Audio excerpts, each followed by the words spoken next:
is telling us to love as God loves. God's love sets the standard and the bar of love very, very high.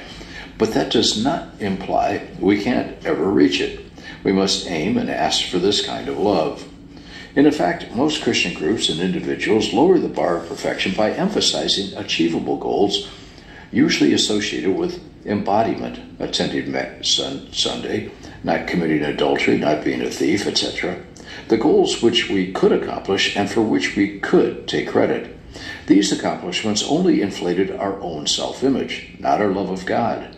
Jesus never emphasized such things because they could be achieved without any foundational love of God or love of neighbor. In other words, without basic conversion of either consciousness or identity. We could achieve this limited perfection through willpower, by thinking correctly about it, or by agreeing with a certain moral stance. This appeals to the grandiosity of the small self. The real moral goals of the gospel, loving enemies, caring for the powerless, overlooking personal offenses, living simply, eschewing riches, can only be achieved through surrender and participation. These have often been ignored or minimized, even though they were clearly Jesus' major points. We cannot take credit for these virtues. We can only thank God for them.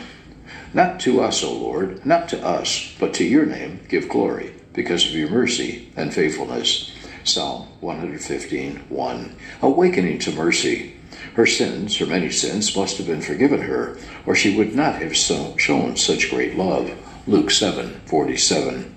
Those who show mercy will have mercy shown to them. Matthew 5:7. For the flow to happen, there must be a full opening on both ends, receiving and giving, giving and receiving, just like the Trinity. When you do not know you need mercy and forgiveness yourself, you invariably become stingy in sharing it with others. So make sure you are always waiting with hands widely cupped under the waterfall of mercy.